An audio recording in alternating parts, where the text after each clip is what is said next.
your real estate advisor here, Dave Kling, and I'm very excited to see such a large turnout for our presentation on tapping into your IRA and 401k to buy real estate or to be the bank. We have some very special guests on the call with us tonight, and first off, I'd like to introduce you guys to Dmitry Fomachenko from Sense Financial. Dmitry is the president and founder of Sense Financial, and he's actually got his start in real estate in the early 2000s right here at Marshall Riddick Real Estate.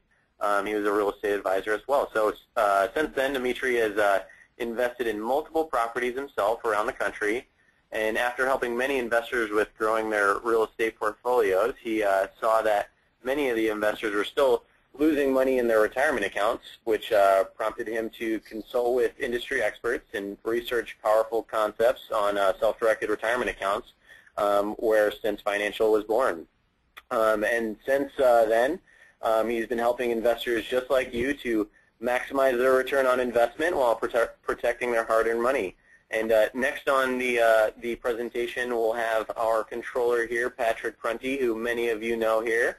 And for those of you who don't, Patrick's been here at Marshall Riddick Real Estate for over 12 years now. He's a licensed California real estate broker, and he'll be going over some of the investment opportunities available to you guys to utilize a high return through your self-directed retirement account. So now to the good stuff. Without any further ado, I'm very excited to introduce you guys to the president and founder of Sense Financial, Dmitry Fomachenko. David, thank you for inviting me to talk about this topic. Can you hear me well? Yeah, hearing you great. Okay, great. Well, just a very quick disclaimer here that Sense Financial Services is not a fiduciary, and we do not provide legal, tax, investment, or accounting advice. And if you need such advice, please talk to the expert in the field.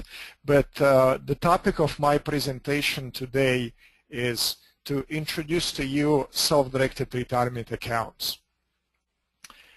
You can see my contact information here on the screen, so if you have any questions after the presentation, we will have some time hopefully left over that we will be able to take questions from the audience and answer those questions. But if you do not get an answer to your question, you're welcome to contact my office at the number that you can see, and you can also email me. And I do offer a free consultation to all the attendees, so you can take advantage of that. Now, the Proverbs 21:5 says, good planning and hard work leads to prosperity. And my background is in financial planning, and I use this proverb often. It's very important that you have a good plan when you do something. When you decide to build a house, you're not going to do it just out of your head. And even if you do, you're going to have some plans in your head. But it's very important to have a plan, to have a roadmap. And we believe that we are providing that guidance to you when it comes to planning for retirement. We provide you the tools and education that you can use to help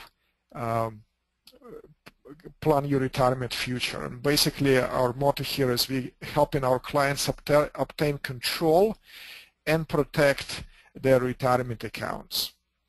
And before I jump into explaining the different options that are available to you, I wanted to show you just an example of one of our clients. This is Jason. Jason is from Tallahassee, Florida. He found us on the internet searching for providers to basically help him take control over his retirement accounts. Jason had a couple of different retirement accounts, an IRA and a 401k with the past employer, total about $125,000. He actually came on board a couple of years ago, but his accounts were losing money in the stock market, and he was concerned about the state of our country and the economy and where it's headed.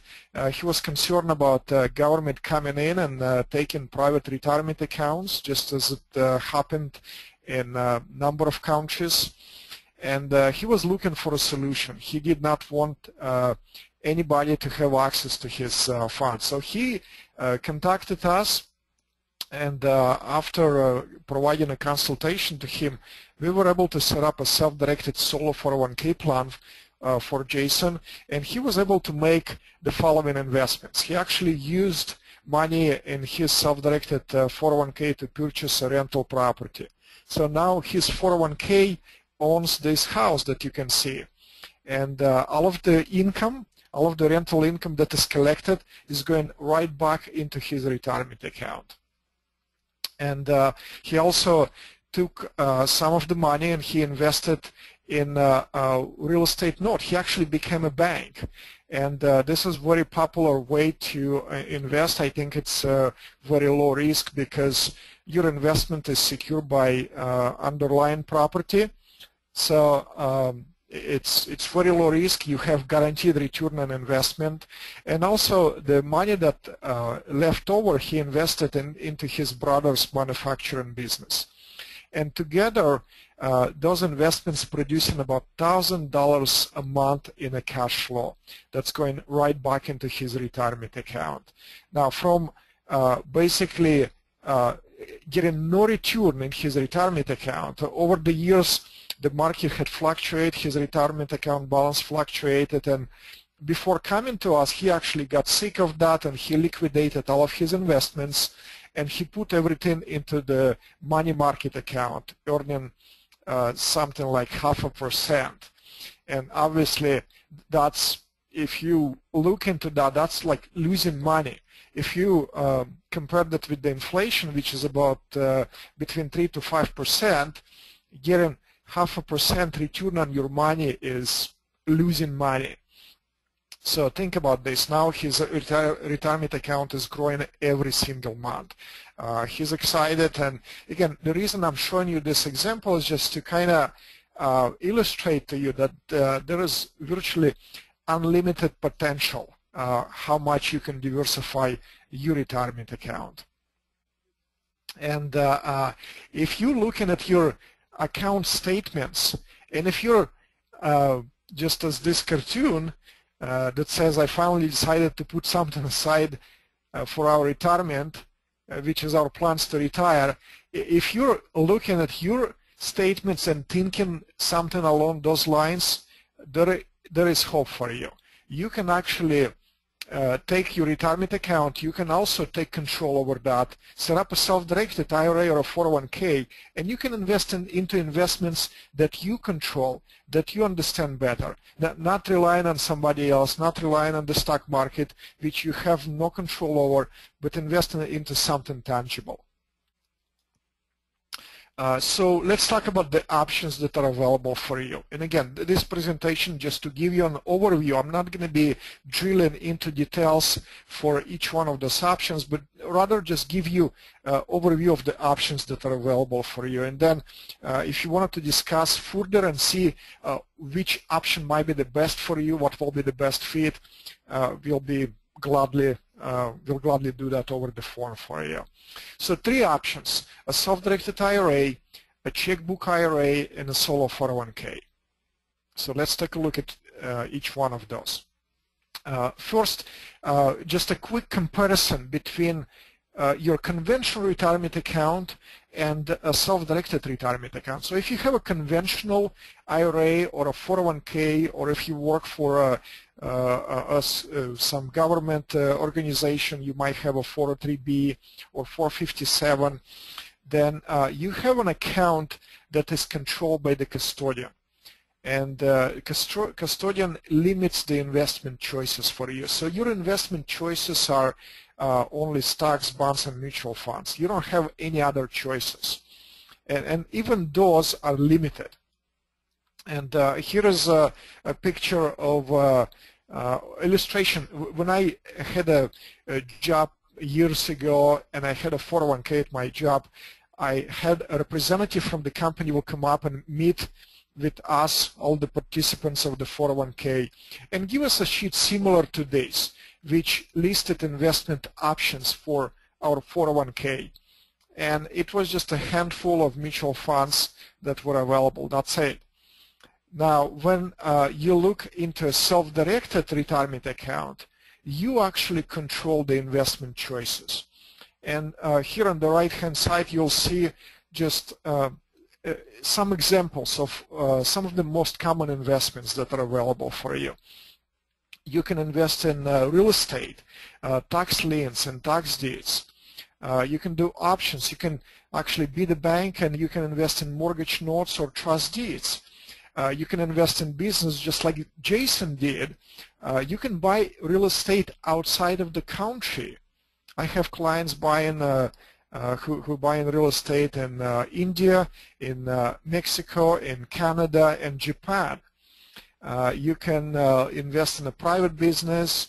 You can do private lending, and you can also do the same conventional investments, stocks and mutual funds.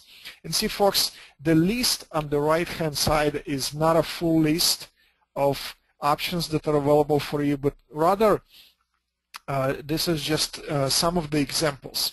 Actually, a list like that does not even exist because rather than giving you a list of available investments, IRS actually gives you a few things that you cannot do, and we will discuss those. But there's only a few limitations that are not allowed inside of your retirement account, and anything that is not on that list is up to you. You can invest. So, and that makes it virtually unlimited investment options. But so what is a self-directed IRA? A self-directed IRA is a tax-deferred trust account that is held with the IRS-approved custodian. And the main benefit of this setup is that self-directed IRA allows you to invest into non-traditional assets. See, IRS does not limit your retirement account investments just to mutual funds and stocks. IRS does not say that you cannot invest in real estate. No, it's rather the custodian that you're holding your IRA, whether it's a Charles Schwab or Merrill Lynch or Fidelity or Wells Fargo, they're the ones that limit your investment choices. And the reason that they do that because basically they're in business to selling some sort of investments, mutual funds or something like that. And that's why they limit your investment ability. Most of the people out there that don't even know that self-directed IRA or 401k exist, but they have been around since 1974 for quite a long time. And they were designed to help people like you and I save for the retirement under Internal Revenue Code section 408. So how self-directed IRA works? I decided to put together this quick illustration for you. So the step one is you will open a new account with IRS-approved self-directed custodian. And it's going to be similar to account that you might have at Fidelity, but it's going to be a self-directed custodian, which is a trust company that is approved by the IRS, and they do not place restrictions on the investment options. Second step is to transfer funds from your existing retirement account, whether it's an IRA or 401k, into the new account. Once the transfer is completed, then you, as an account owner, you tell the custodian how you want to invest your money. You direct the custodian to make the investments. You can tell them, I want to buy a piece of property, or I want to invest do a private lending and actually invest in a trust deed. And the custodian will make the investment on your behalf. So all of the income and all of the expenses will be paid from the custodian account. So if you need to pay, for example, a property tax bill, or if you need to pay for the repair of the property, you don't have the ability to just, make that expense yourself. You will have to instruct the custodian. Again, you will direct the custodian to make that expense, and they will send the check. And every time you do that, there is a fee that is associated with that. And that's one of the disadvantages, that you don't have direct control, and you have to do everything through a custodian. They're kind of like a middleman, if you will. and there are delays. You cannot execute transactions immediately. So this setup is good if you not planning to actively be engaged in the investments and do a lot of transactions. If you're just doing maybe one investment, that could be a viable option for you. But if you're planning on being more engaged, then there are some other options that are available for you. Now let's talk about the checkbook IRA. Checkbook IRA, also known as a IRA LLC or IRA owned LLC. It's a special purpose LLC that is created with one purpose: to be owned by your retirement account. It does require IRS compliance setup and filing. So when the filing submitted with the Secretary of State, there's special language that needs to be used. And also IRS compliant operating agreement is required. Make sure that you're in compliance with the IRS. And it allows to bypass the custodian when making investments and transactions. So to illustrate, I'm going to use another chart for you. Step number one is to open a new account with the IRS approved custodian. Step number two, you will transfer the funds from your existing account into the new one. And then step number three, you will set up a special purpose single member LLC, and you become a manager of that LLC. So you're the manager and your IRA is the owner or member of that LLC.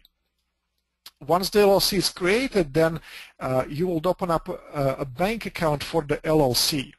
So and that's a final step, is to fund that LLC. The IRA actually buys units of the LLC. And once the bank account is funded, at that point, you as a manager of the LLC have 100% control over all of the investments and all of the decisions, and you transact transactions without the custodian involvement. The custodian is no longer involved. They become a passive custodian. They still hold in your IRA.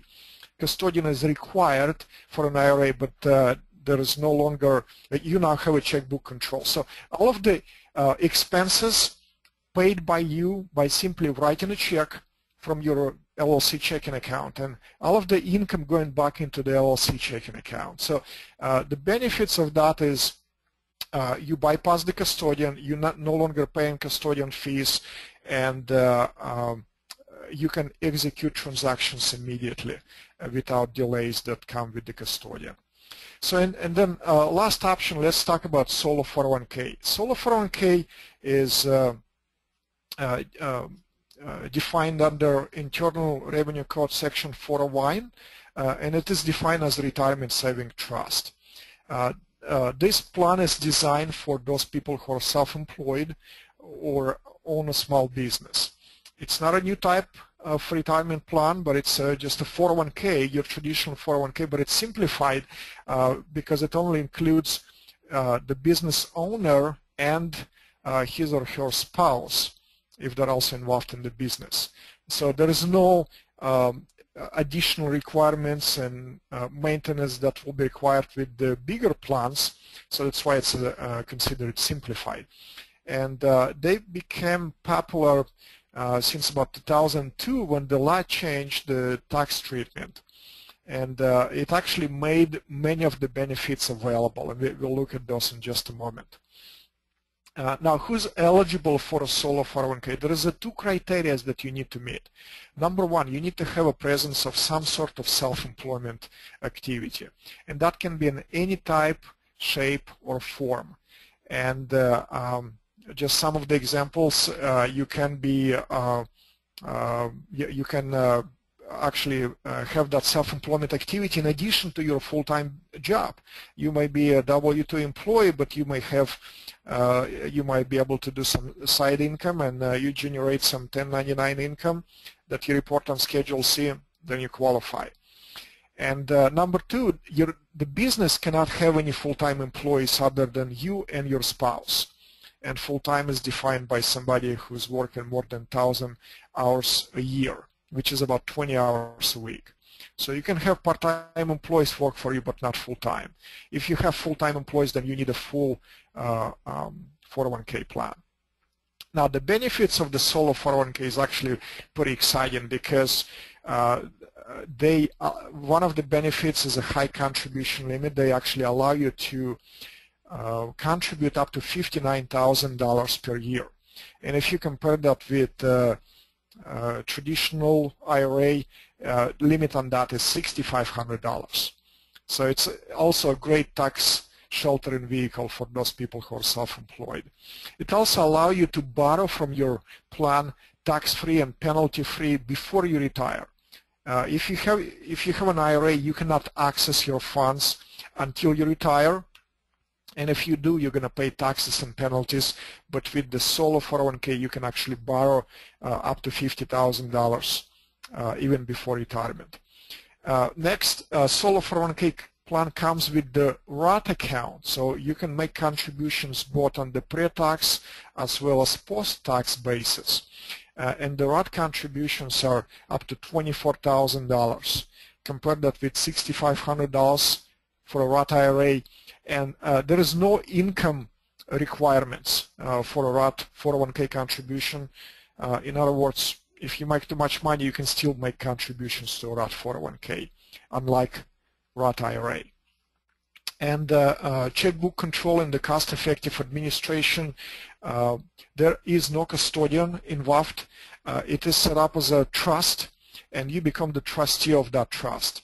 So as a trustee, you have total control, and your spouse can also participate in the same plan, and you can pull all the assets together for the same investment, and that is very, very cost effective.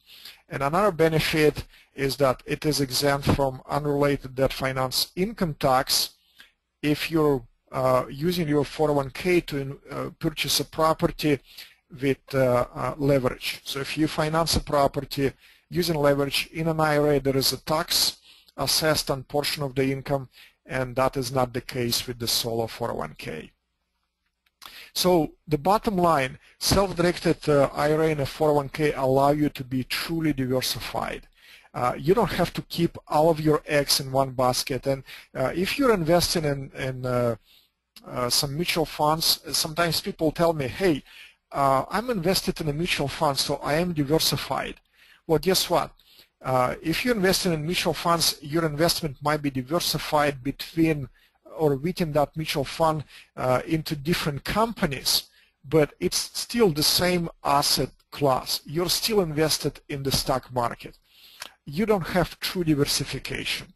In order to achieve a true diversification, you need a self-directed retirement account. This way, then, you can diversify in different asset classes. Ecclesiastes 11:2 says, divide your portion to 7 or even to 8, for you do not know what misfortune may occur on the earth. See, you and I, we don't know the future. We don't know what's going to happen tomorrow. And we don't know which investments will do well and which don't. And for that reason, if you diversify your investment portfolio, that will increase your performance or better performance for the future.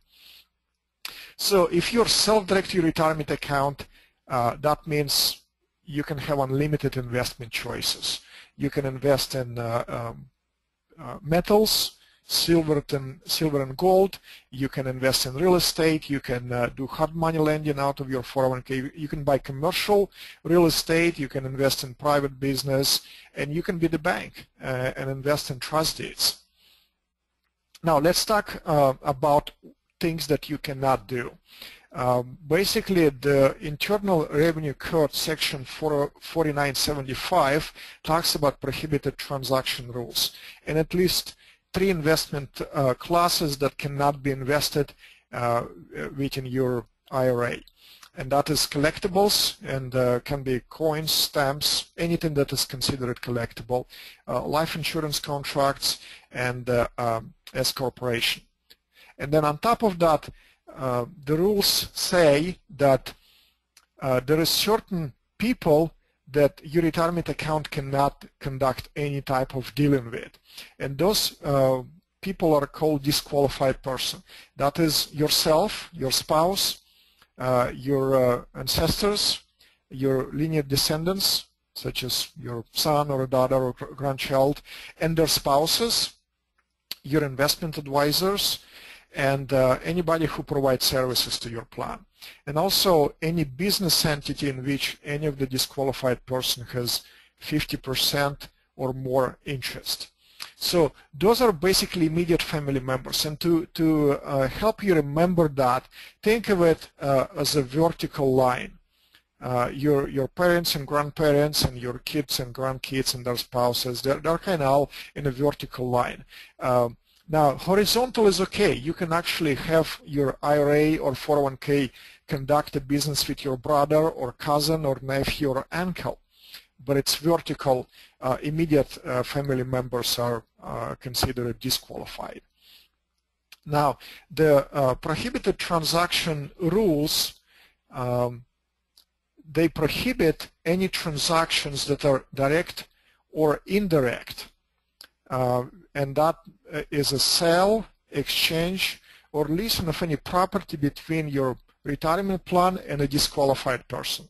That is why when your IRA or 401k buys investment property, you cannot stay in it yourself, you cannot live in that property, you cannot rent it to your parents or to your children. It prohibits lending of money or other extension of credit between a plan and a disqualified person. So that is why if you're buying a property inside of your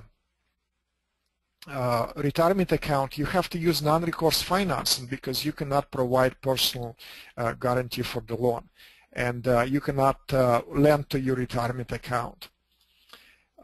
You're not allowed to provide goods or services or facilities between the plan and a disqualified person. An example of that will be if you're a real estate agent and you're looking to buy a property for your 401k, you need to find another real estate agent to handle that transaction. You cannot be the agent in that transaction. Transfer to or use by or for benefit of a disqualified person of the income or assets of the plan.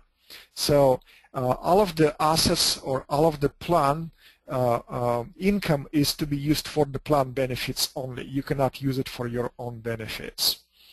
And any act by a disqualified person has a fiduciary where he deals with the income or assets of a plan for his own interests. So you're not allowed to receive any personal benefits from investments of the plan. That's why you're not allowed to live on the property, or if you decide to purchase a vacation property inside of your retirement account, you will have to rent that out to somebody else, and you cannot use that personally. And finally, receive any consideration for your own personal account by any disqualified person. So basically, not only you cannot provide the services, but you also cannot get compensated for that. That is not allowed. Buying real estate inside of a retirement account is pretty straightforward. You can certainly do that. Just keep in mind that all of the income and gains generated in the account is going to be sheltered from taxes, unlike if you do it in your own name. So you can pay taxes at a future date rather than paying taxes now, and that allows you to basically grow your account much faster. So the gains are that are generated inside of a Roth IRA or 401k are tax-free, and all of the income must go back into the account, and all of the expenses must be paid from the account. So there is no commingling that is allowed between your personal funds. You can also use leverage when buying real estate inside of your IRA or 401k. You cannot provide a personal guarantee, so the loan has to be non-recourse. You have to use property as the only security for the loan. Typically, you need 30 to 50% down payment. Property must provide sufficient cash flow to pay mortgage expense, and you also must have enough reserves. It will trigger unrelated debt finance income tax if you're using IRA, and there's only a handful of banks that do that, and we work with most of them. Just a quick comparison between all of the options.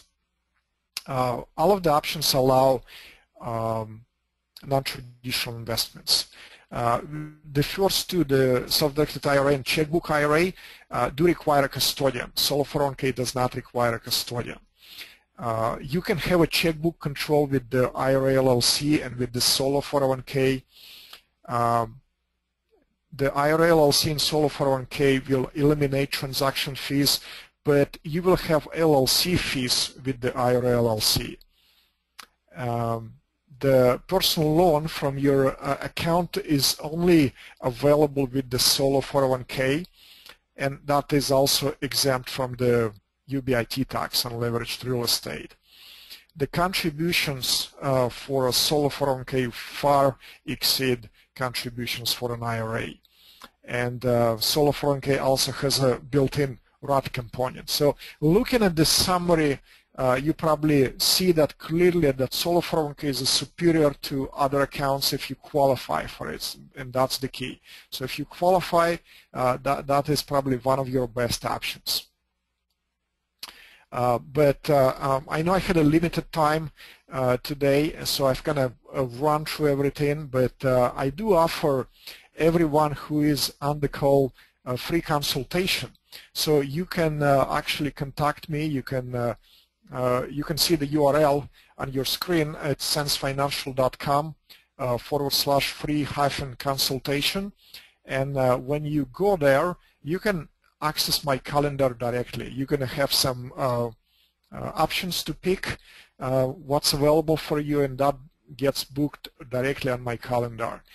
Consultation is 15 minutes, and during this time we're going to discuss, we're going to look at some details of what you have, the types of retirement accounts that you have, what your goals are, and then we'll help you make the best decisions. So again, feel free to contact our office at 949-228-9394, or visit our website or send me an email, and we will be happy to help you and make the best decision in regards to your retirement account. Now, this is the time that I'm going to pass on the presentation to Patrick, and he's going to talk to you about becoming a bank. Patrick? Yes, Dimitri, thank you so much. That was so informative. We had a lot of comments from the crowd as well, even one from a CPA who indicated that she'd never heard of the checkbook IRA. So as you mentioned, something that a lot of the population doesn't know about. In any case, how's everyone doing so far? I'd love for you to chat, enter a couple questions in your chat box, or at least let me know that everyone's doing well. And for those of you who don't know me, my name is Patrick Prunty. I am the controller here for Marshall Reddick Real Estate, and I'm on the call to piggyback on what Dimitri has said thus far, and specifically to discuss, after you get your retirement account self-directed, and one of the options that we discussed, that specifically how Marshall Reddick can help you put those retirement funds to work. You can either buy real estate or become the bank, amongst many other things. Understand that I too, speak from experience here. A number of years back, Dimitri helped me set up my self-directed IRA, and I actually have the checkbook control with the LLC arm. I've used it thus far for both lending and also for buying and holding rental property. Basically, for myself personally, I have two retirement portfolios going. One is self-directed, and I manage that. As Dimitri mentioned, I invest in real estate loans and also in rental property. And the other one I have is more traditional. It's held by my financial advisor who manages it and invests it in stocks, bonds, and mutual funds, the traditional assets. And I can tell you that the self-directed portfolio that I'm managing is earning a higher return than the portfolio my financial advisor is managing. I always joke the fact that, I have a good buddy from college who is my financial advisor. And the bottom line, is that I probably wouldn't have a financial advisor if it wasn't my college buddy. But I had to tell you, that's only half true. I certainly believe in diversification. So I'll continue, of course, to hold market-based investments in addition to the real estate-based investments inside my self-directed IRA. It's funny, though, how we've all been kind of trained that a financial advisor is the person who you should trust and should handle your retirement account. And it's certainly just, it's not true. And I can tell you that no one, and I repeat, no one's going to care for your money like you will. Also, take note that if you approach your financial advisor, letting them know you're thinking about self-directing, most likely you're going to get a negative response. And the reason for that is simply that most likely you're going to be rolling funds from their control, and therefore they're going to not be managing those funds and not be making money. They, earn a return, a management fee on the funds that they handle for you, whether your funds go up or whether they go down. So if you're disappointed with the performance of your financial advisor, or you're looking to diversify, or you're simply ready to take matters into your own hands, then it's time to get your retirement funds self-directed. Dimitri can help you with that, and then, of course, after that happens, as we're discussing, we'll be able to help you from there. Having done both, I can tell you personally that I prefer the lending aspect of things. But we're going to start first because you can actually buy real estate with your retirement account. The retirement account will actually take title to the property. So Dimitri talked about the three options available, which would be the IRA at the custodian level. And so the first bullet point there, you'd be that's how the title would be held to that property that you'd be buying. For me, I have the LLC. So my LLC name is P Squared Holdings, and the title to the property is in that LLC. Although I don't have a solo 401k, I wish I did, it would look something like the following there, and that's, again, how the property would be titled. Dimitri mentioned this, but I'm going to hit it again because it's extremely important. The income inflow and the expense outflow for the rental property is confined to the retirement account. So all the rental income must go back into that retirement account. The expenses must be paid from that retirement account.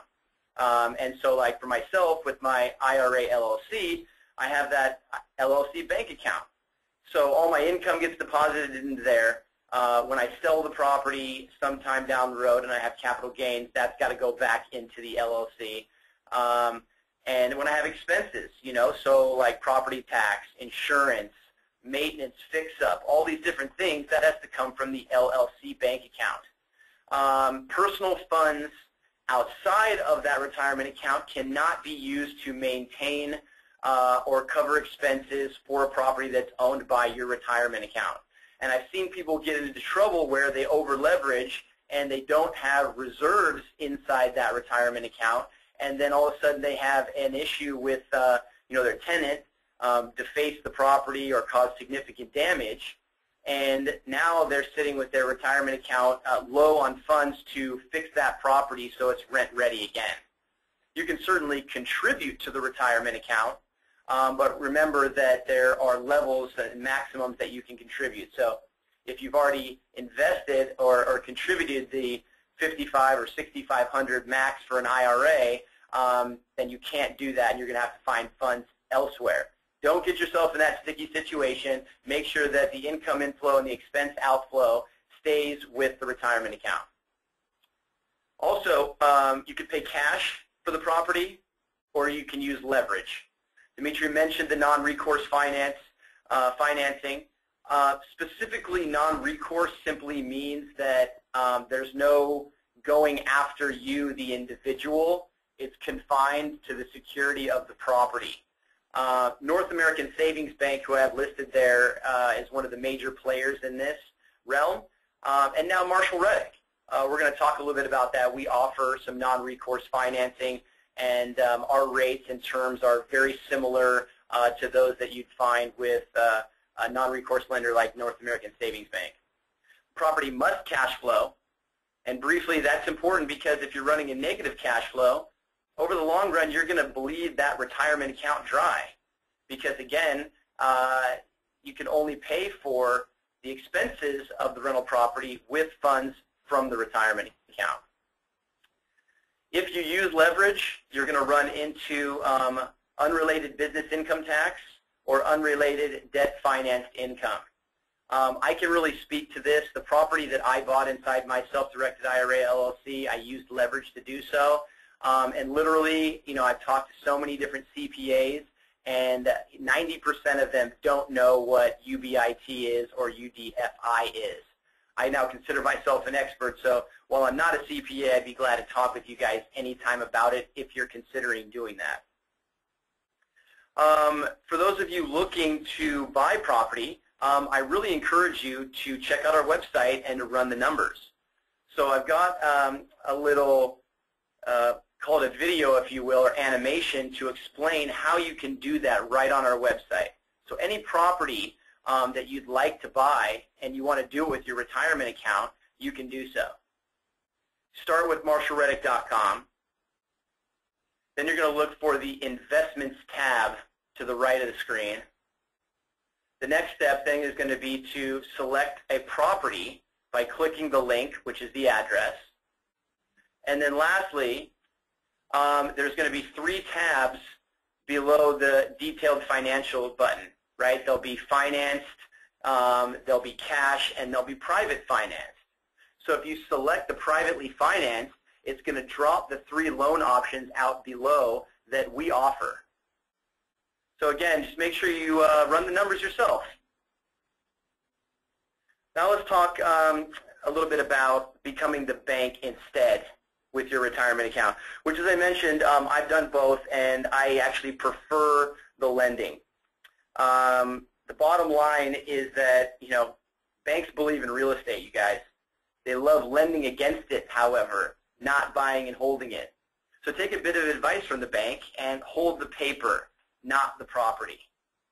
So I also want to talk a little bit, many times individuals hear the term hard or private lending and they're a little bit discouraged due to maybe a negative connotation or a misconception about perhaps the risk that's involved. Understand that these are safe, secured, and high-yield investments. There, of course, is still risk, but anyone that's really telling you or uses the word guaranteed investment, they're lying. All investments have risk. But on our program, we go to great lengths to mitigate the risks involved in real estate secured private lending. A little bit before we proceed about what conventional versus private lending is and some of the differences. So on the conventional side, we're talking about institutional money and generally long-term. Traditional, think Bank of America or Wells Fargo, which are big banks, or direct lenders. Many of you, I'm sure, have heard of AmeriFirst Financial. We always recommend using REIT for your conventional financing. The guidelines with conventional loans, they conform to federal guidelines, which are set by Fannie, Mae, and Freddie Mac, who buy most of the conventional loans. And again, these conventional loans are immediately sold in the secondary market to Fannie and Freddie. A lot of people don't realize that when Bank of America or Wells Fargo gives them a loan, they don't hold that loan for the 15 or 30 years. They turn right around and sell it to Fannie or Freddie, which is why those lenders have to use conventional guidelines. On the private side, we're talking private money, short or long term, and we do both. Private lenders, so investment funds are in this realm, individuals like yourself, and individuals like yourself with retirement accounts. Additionally, the guidelines are set by the lender. So they don't have to conform to federal guidelines, and they're not sold. These private loans are not sold to Fannie and Freddie. They're either going to be held by the lender, which in what we're talking about tonight would be your retirement account, but they certainly can be sold in the secondary market, just not to Fannie or Freddie. Let's differentiate short versus long-term lending. On the short side, we're talking 12 months or less, so extremely short terms. Generally, short-term loans are referred to as hard money, and it's only called hard because it's secured against real estate. A lot of times it'll be used for distressed property, The borrower would be acquiring, renovating to add value, and basically flipping the property. The exit strategy is clear and defined, which is to sell the property for a profit. We base our short-term lending here at Marshall Reddick on the after-repair value, and we never lend more than 75% maximum loan-to-value on that after-repair value. Now, there's a lot of information coming out right now, guys, and I can never hope to explain it all in the short time that we have. But any of those that are interested after the presentation tonight, encourage you to give us a call, and we'd be happy to go over it with you. Before we move to long-term, understand that the returns, so the interest rates we're talking about on the short-term lending we do, is going to be between 9 and 12%. So substantially higher than what you're going to earn with your bank in the form of a CD, which is just absolutely dismal. And my financial advisor certainly isn't earning me 9 to 12% in the stock market. On the long-term side, again, still in the private financing, we're talking 10 to 30 years. Okay, so much longer term. This is going to be used for buy and hold. So when we talked previously about those who want to actually buy the property and be the landlord, they're going to be looking for this non-recourse financing from those who want to be the lender. And you can do both, right? So you'd be lending to that individual who wants to buy the property and play the landlord. It's also good for people that have more than 10 financed properties conventionally. As you guys may or may not know, conventional lending guidelines only allow for 10 financed properties. Doesn't matter if you have $20 million in the bank. If you have 10 financed properties, you cannot get a conventional loan, and therefore you're looking for a private loan. This is also good long-term wise for loan amounts under $50,000. Traditional banks and conventional loans usually need to be more than $50,000. There's just not enough money in it for the lender for loan amounts under 50. The exit strategy on the long term is going to be to pay it off. I mean, these are fully amortized loans over the term, or sell the property at some point, or refinance out of it. Maybe they can now qualify conventionally. In either case, you will be repaid at one of those three exit strategies. Loan to value, a little bit different than short-term lending. It will be based on an appraisal. And the maximum loan to value would be 60%, which means that the borrower buying the property with your long-term loan is going to be putting down a minimum of 40%. So very, very secure long-term investment, earning you rates between 7 and 8.5%. We'll talk a little bit further in the presentation about those rates, which are the rates that we at Marshall Reddick offer and put together. How does the process work? Well, guys, it's very, very simple, and it's very similar to how you purchased property before. So I imagine probably almost all of you on the call tonight own your own property, your primary residence, or maybe you own a couple investment properties also. So the process is identical. So basically, run down the bullet points here. Borrower talks to us, whoever wants to buy the property, and they complete a loan application. They go and they write offers, and they ultimately sign a purchase contract. Then escrow will open.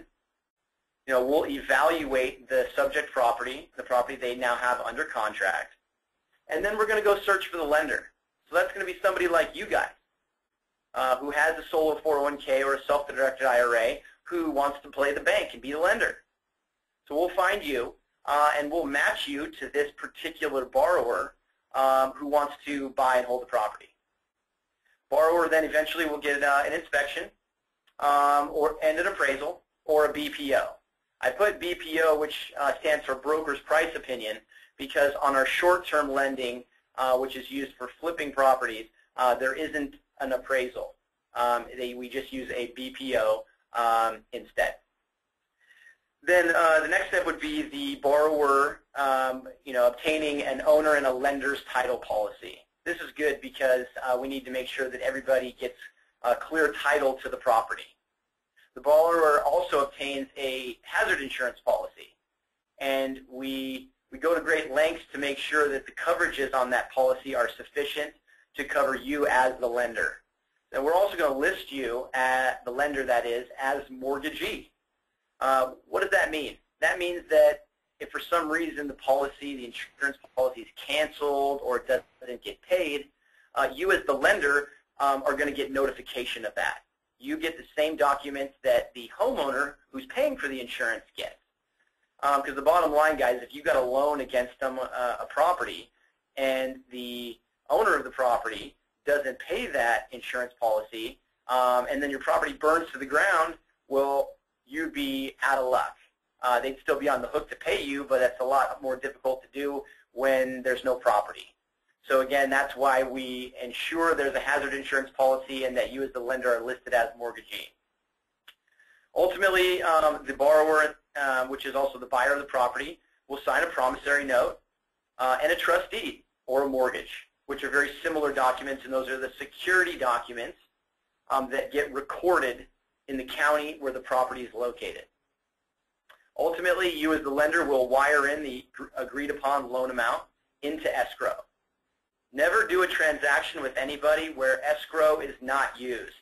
Escrow is that third-party intermediary that's used in all real estate transactions. So last step, but then of course escrow will settle the transaction. They've got the down payment funds from the borrower, they've got the loan funds from the lender, and they're going to go ahead and settle and record all the documents, which again includes, most importantly, the trust deed or the mortgage, which secures your loan against the property. Here's a little map of the United States, and these are the areas where we are currently doing this type of lending, both short and long term. And we're expanding this program. We're going to be getting into these markets here shortly. Now, it's important to understand, you guys, that the two programs that we have, short and long, that we only do this on the short term with our regional representatives. Now, those of you who may be new, maybe not sure what a regional representative, that's our boots on the ground in all of the markets in which we operate. Okay? And on the long-term lending, we're only lending on Marshall-Reddick approved properties. Okay, so those would be properties in areas where we actually have a regional rep. Let's take an example there. So my particular property that I bought inside my self-directed IRA is in Toledo, Ohio. We've got good Jim Moody there, right? So I use a loan to obtain that property inside my retirement account. Now, as the lender, you know that the regional rep, Jim Moody, is there. If something was to go haywire with that property, you know Jim and you're comfortable that he's going to be able to go out there and secure it on your behalf. So again, this is kind of all inside the network, and this is the markets in which we're doing this. I also want to briefly mention, guys, we got started doing this type of lending after the Great Recession that happened in 2008 to 2011. Our regional reps came to us and said, there's tons of distressed property in the market, you guys. Would you be willing to lend us money to buy these properties so we could fix them up and resell them? And so we internally started doing this. So my personal money, Marshall Reddick's personal money, Ross, Scott, all of those guys that you know here, and also company money. But by 2012, our internal money became insufficient to meet the demand of the loans that were out there. There's just too much property, and so we started to open this program up to long-term Marshall Reddick clients. Some of you I can see on the call are long-term Marshall Reddick, and some of you actually done loans with us before, but those of you who haven't understand that we've been doing this for a few years. What happens next? Okay, so on the short-term lending side, you can run down, you can see the process. Again, this is short-term, hard money, less than 12 months. The borrower will renovate the property, and we'll keep you in the loop. I'll do that. I can't, some people say, I really want to know everything about the renovation that's going on while I have my hard money loan against the property, and some don't. Some say, Pat, just leave me alone. Just let me know when the property is going to fund on the back end when it goes to resale. Eventually, the borrower will complete the renovation, and they'll market the property for resale. The borrower now is the seller. They accept an offer for somebody else to purchase the property from them, and we get back into escrow. Escrow contacts Marshall Reddick for a loan payoff, and then I contact you guys, the lender, and obtain your wiring instructions and share the payoff calc with you. Ultimately, just like on the front end, escrow will settle the transaction, and the lender, that's you guys, or your retirement account, will receive back from the escrow your principal and your interest that you earned, again at 9 to 12%. Last step, you as the lender will sign a release of lien, thereby releasing the lien that you had recorded on the front end escrow when you wired your loan funds. In terms of the long-term lending, what happens after you fund the loan? Well, you and I are going to be talking about loan servicers. We're going to ultimately sign a loan servicing agreement, and the loan servicer will then communicate directly with the borrower who bought the property utilizing your loan.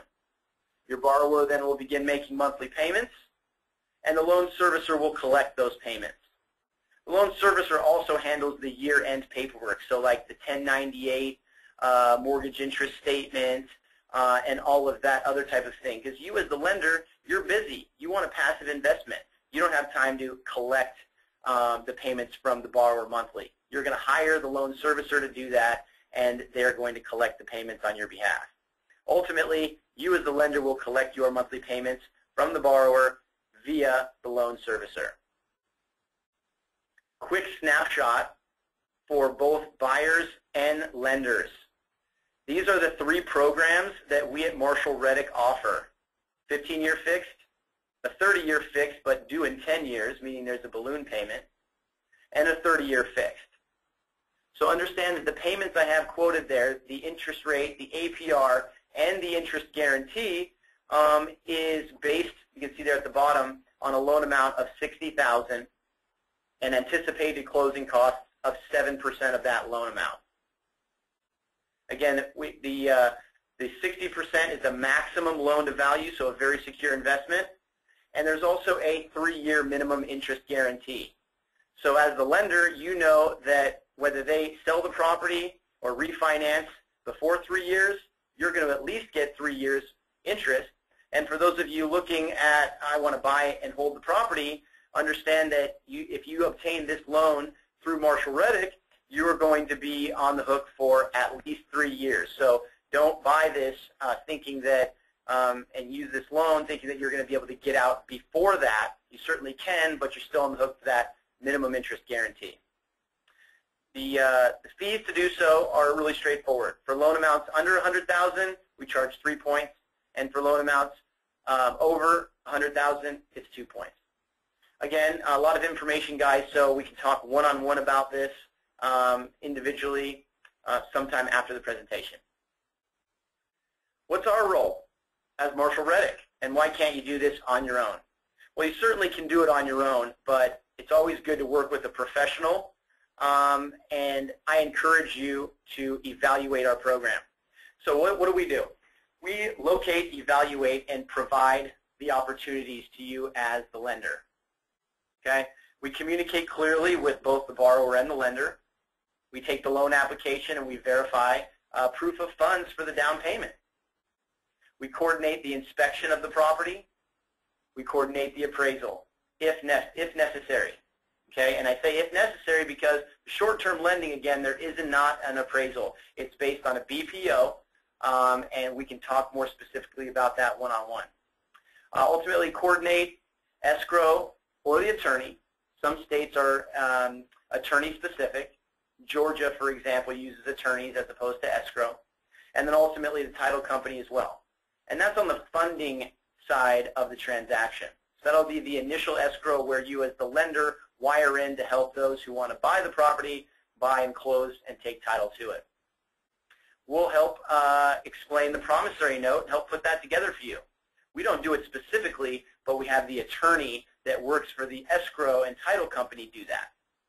We'll make sure the hazard insurance is in place and has you listed as mortgagee like we talked about.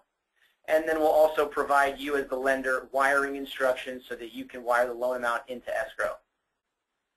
Throughout the process, again, for short-term lending, we'll keep you informed if you want to be informed. If not, we'll just let you know when the property is going to be resold and we're back in escrow.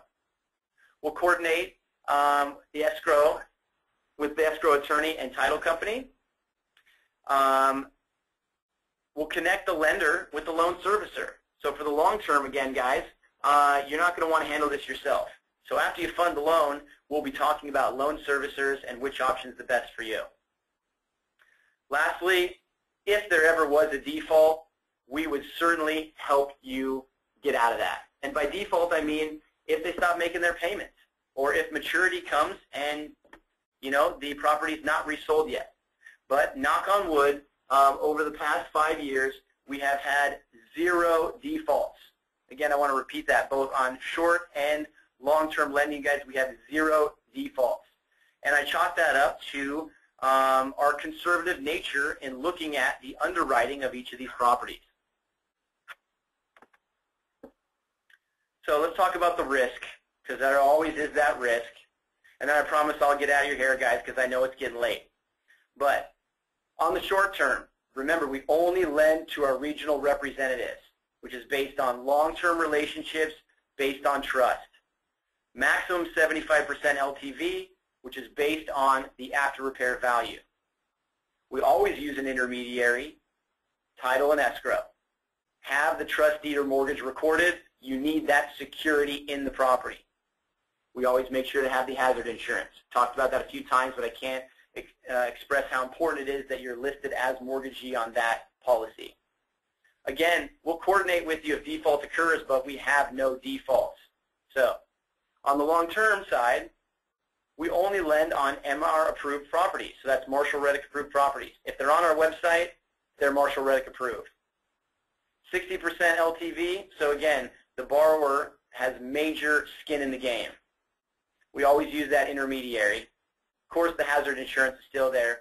And for the long-term lending, guys, always use a loan servicer. It will make your life so much easier. If you're interested, here's my contact information, you guys. Just like Dimitri said, I know he's willing to give you a consultation on the front end if you're interested in setting up one of these accounts. And whether you want to do it lending with us or buy the property through us with our financing, I'd be happy to talk to you at that point. I'm going to turn it over now back to Dave Kling, who's going to shut it down.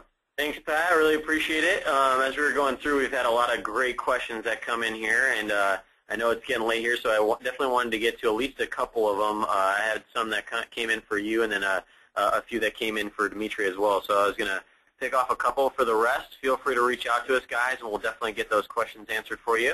But wanted to start off with, for you, Pat, we had an investor type in, how is the interest calculated? Is it simply annual, or is it broken down on a per diem rate? Great question, Dave. The interest is a simple annual interest. So in the short term, we're talking about 9 to 12%.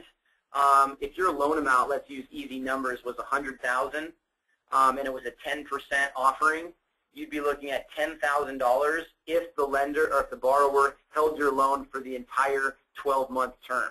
But it is broken down on a per diem because the borrower won't hold that 12-month loan for, for 12 years or 12 months. It'll be paid, paid back when the property resells, which generally happens in about 6 months' time. So we would take the $10,000 annual interest divided by a banker's year of 360 days and come up with a per diem, and then multiply that by the number of days that your loan was out. That plus your principal would be your payoff at the resale escrow. Very good. And then we have one from Tony here. He asks, in a short and long-term lending programs, are there any fees to the lender? No. Both short and long-term lending through us, as the lender, there are no fees. I take that back. The only fee you may incur is if your bank charges you a wire fee when you wire the funds into escrow. That would be the only fee. Otherwise, the lender You just make money. All right, very good. And then Dimitri, we still got you on here? Yes. All right, I got a couple of questions that came in for you that were very good. Definitely wanted to get those off to you. Rachel writes in, can I use my funds in my self-directed IRA together with my personal funds to buy investment properties? That's a really good question.